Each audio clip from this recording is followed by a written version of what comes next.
예, 땅속어TV의 카페공유사 임동성입니다. 오늘은 제 건물에 공사가 있어가지고요. 너무 드릴이 시끄러워서 차 안으로 좀 나왔습니다. 2019년 10월 22일 화요일 신문이고요. 매일경제신문입니다. 좌 분양 보류분도 귀한 몸 웃돈 받고 팔려, 이게 큰 제목인데요. 좌 이게 보류지라는 게 뭐냐면, 그 분양 대상 아파트에서 그 조합원의 지분 누락, 뭐 차고, 또 소송 대비 뭐 이런 거 해가지고 일반 분양하지 않고 이제 보류분으로 이렇게 놔두는 거예요. 그래가지고 이거 어느 정도 이제 해결이 되고 뭐 말썽이 안 날 것 같아 그러면 이렇게 파는 건데, 아파트가 이제 짓고 있는 와중에 팔면 이게 중도금 대출이 되지 않습니다. 그래서 계약금과 중도금을 본인이 다 내고 잔금만 내야 되기 때문에 보통 통상 이런 경우 가격이 다운이 되죠. 중도금 대출이 안 되니까. 그래서 이런 조합업 측에서 가격을 좀 이렇게 할인해서 분양가를 내놓습니다. 근데 지금 현재 서울시, 그 다음에 대한민국 여기 문재인 정부 측에서 부동산 규제를 워낙 강하게 해버렸죠. 그래서 어떤 현상이 벌어졌어요. 이게 풍기 현상이 벌어지다 보니까 이게 거꾸로 조합 보류분이 가격이 많이 비싸졌다라는 그런 내용입니다. 특히 이제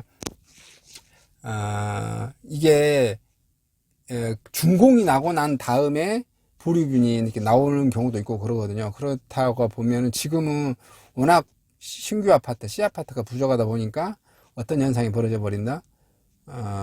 뭐 헬리오시티에서도 그랬었지만은 온 분양가에 내는 것보다 한 2억 더 얹어서 내놨는데 거기서 그 금액에서 최고가 입찰을 붙였거든요. 근데 거기서 또 2억, 3억이 또 올라가 버리는 거죠. 지금 봐보니까 이 신문 기사 내용은 서울대 이편한 세상 보류분이거든요. 보류지. 아파트 보류지. 아파트 보류지라니까 꼭 용어가 그 지구 단위 계획 신도시에 있는 보류지 땅을 말하는 것 같은데, 땅이 아니라 아파트 보류분이라고 이렇게 이해하는 게 이해하기 쉬울 것 같아요. 조합 아파트 분양 보류분. 서울대 이편한 시장 13대리고요. 분양가보다 3억 비싸게 완판. 사례를 보니까 변호사 분이 돈을 뭐 깡그리 모아서 반영 가셨다, 이렇게 김모 변호사가 가져갔다, 이런 기사 내용이네요. 근데 여기에 이제 장점은 입찰가 이상 가격을 써서 내야 되는 거고, 최저가보다 너무 비싸야 되는 거예요. 그 다음에 높은 가격을 제시한 사람이 낙찰되고요. 청약통장이 필요 없고 만 19세 이상이면 누구나 참여할 수 있고요.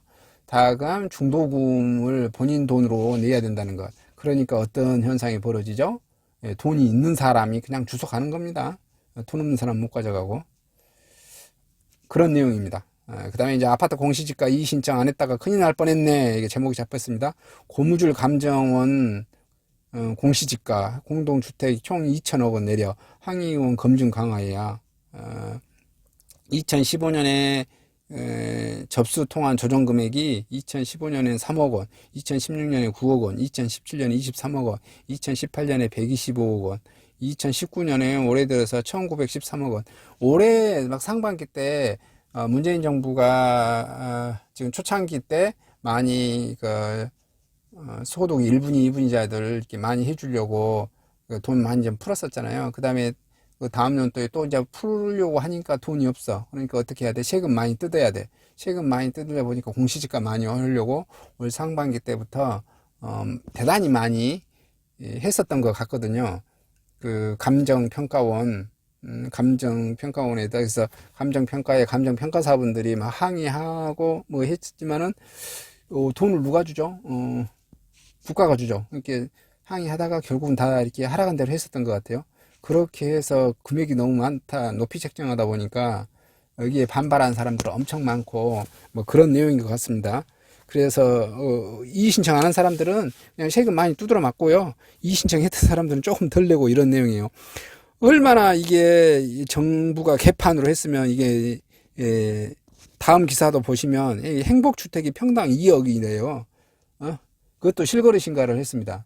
그건 누가 한 거예요? 이거 다 국가가 한 거잖아요. 본인들이 아파트 집값 잡겠다고 온갖 생쇼 하는데, 한 부서에서는 집값 잡겠다고 이렇게 온갖 규제, 뭐 단속, 조사, 이렇게 펼치면서 또 한편으로 뭐 했다? 세금 많이 뜯어내려고 공시지가 막 올렸는데 정신없이 하다 보니까 행복주택을 평당 2억 원에 매매됐다고 실거래 신고를 해놓은 인간들입니다. 이게 얼마나 정부가 웃긴 거예요? 행복주택은 파는 게 아니에요. 이 행복주택은 지금 현재 SH 서울공사죠, 서울. 그래서 보유해요. 팔리지도 않았는 아파트를 평당 2억에 팔렸다고 이렇게 지금 실거래 신고를 해놨어요. 얼마나 미친놈들 아닙니까? 그러니까 이게 무슨 의도겠어요. 정부는 세금을 뜯어내기 위해서 공시지가를 이렇게 무작위로 막 무식하게 작업하다가 이런 데서 로드 걸렸다고 그러고 이렇게 판단하면 안 되거든요. 여러분, 제가 이상한가요? 여러분들 한번 상상해 보세요. 그런 전 정부에 이런 사례가 한 번이라도 있었는가? 없었거든요. 하여튼 뭐 이렇습니다. 그래서 그러죠. 허위 정보로 기재된 실거래가 시스템 보니까 서초구 선포래 전용 면적 21.58제곱미터인데요. 7월에 12억 8천에 거래됐고, 이건 완전히 그냥 들쭉날쭉입니다. 8월에는 10억에 거래됐고, 9월에는 14억 7,500에 거래됐고, 미친놈들이죠. 팔리지도 않는 집을 팔렸다고 이렇게 거래한 것부터 그러지만은 10억에 거래했다, 10억에 거래했다, 14억에 거래됐다. 아주 들쭉날쭉, 그냥 이게 무슨 국가가 장난하는 것도 아니고, 뭐 하여튼 이렇습니다. 정부를 위해서 믿으면 된다, 안 된다? 좀 못 믿을 그런 정부죠. 다음, 이제 내용이 이렇다 하고요. 그런 정도 알고 이제 계시고, 그 다음에 재건축 일반 분양 통매가 허용해달라고 하는데, 조합 측에서 요구하는데, 이 정부는 절대로 안 해줄 것이다. 아시죠? 절대로 안 해줍니다. 그다음에 로또 분양이라더니 30대 청약 헌물만 캤다. 강남 당첨 90%가 40에서 50대. 인기지역 당첨 가점 치솟아 30대 내 집 마련 사실상 불가능. 30대는 그냥 무엇이다? 한 번도 당첨될 수 없어. 청약 통장 대신 그래서 지금 매매로 사신 분들이 다 30대입니다. 이것도 보면은 되게 웃겨요. 정책이 뭐 이렇게 예를 들어 서울에서 아파트가 1000세대가 이렇게 일반 분양으로 나왔다. 그러면 거기서 한 60% 정도는 가점을 하고 한 40% 정도나 뭐 30% 정도를 뺑뺑이로 좀 해주든지 이렇게 해줘야죠. 이렇게 안 하니까 어떻게 돼요? 결론은 청약 점수가 높은 사람만 다 가져가는 거잖아요. 30대나 20대 후반은 아예 기회 자체가 없어요. 그래서 상한제 정책 발표 이후 공급된 서울 6개 단지 당첨자 가운데 40대가 43% 가장 높은 비율을 차지했고요. 레미안 라클레시아 역삼동 센트럴 아이파크 40대 50대 당첨자 대부분 차지했고요. 또 이 가운데 당첨자 112명 가운데 90%가 100명이 40에서 50대 집계됐고요. 그 가운데 40대가 61명 54% 가장 많았습니다. 50대가 35% 이렇게 됐고요. 청약통장 내 집 마련길 완전히 막힌 30대 뭐 이렇게 잡혀져 있습니다. 30대는 그래서 매매로 지금 이렇게 아파트 신규 아파트 5년 차 이내 뭐 3년 차, 1년 차, 2년 차 누가 가장 많이 삽니까? 지금 서울에서 30대가 가장 많이 삽니다. 이 30대도 누구나 살 수 있어요. 누구나 살 수 있는 게 아니고 좀 금수저에 해당되신 분들이나 좀 사겠죠. 직업이 엄청 좋고 뭐 이렇게 서울에서 직업 좋은 두 젊은 남녀가 결혼하고 또 그 직업 좋은 그 부모가 돈을 좀 보조해주고 이렇게 하면 사는 것 같아요. 그렇지 않으면 살 수가 없어요. 오늘 아침에 제가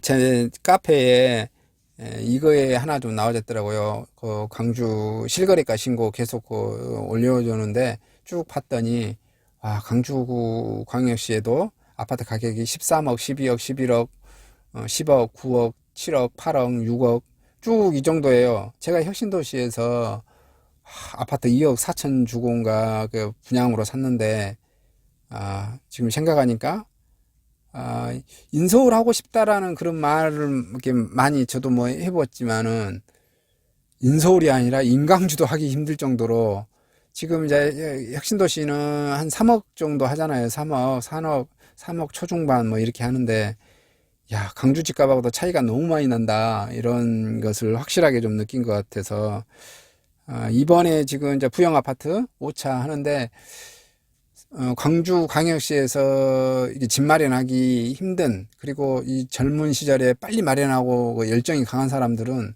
좀 혁신도시로 좀 넘어오지 않을까 이런 생각도 좀 드네요. 집값이 갈수록 이렇게 너무 높으니까요. 유래 신도시 지금 지하철 8호선 신설역이 보상 끝나 2021년 하반기 개통한다고 그러네요. 8호선 신설역, 복정역하고 산선역 사이에 있습니다. 추가역은 1호 신도시를 지나 지하철 8호선 복정역과 산선역 사이에 성남시 수정구 복정동 57번지 1호내에 들어서고요. 여기 되면은 뭐 교통 좋아지고 뭐 그러겠죠. 이 지역에 사시는 분들 수도권하고 바로 연결되니까요. 그 다음에 김현미 112 신도시 종합교통대책 이달 중 마련하겠다는데요. 국토교통위 국정감사에서 이르면 이달 말 112 신도시 교통 문제를 해결하기 위해 대도시 광역교통위원회를 구성해서 전체적인 교통대책 구성안을 발표했다고 말했는데요. 기존에 봐보면 지하철역이 위례 신사선 14년 늦어졌고요. 별내 신사선 11년 늦어졌고요. 김포 경전철은 8년 정도 늦어졌네요. 이게 아무리 뭐 교통 경합대책 내고 지지고 볶고 뭐 하더라도 10년 정도 늦어진 것은 이게 다반사다 이렇게 이해하시고 이게 아파트를 마련하실 때 여기 지하철은 한 10년 늦게 들어올 거야 이렇게 생각하시라는 말을 그 계획을 그렇게 잡으시란 말을 이렇게 말씀을 드리고 싶습니다. 이상 전국 부동산 관련 뉴스를 마치도록 하겠습니다. 감사합니다.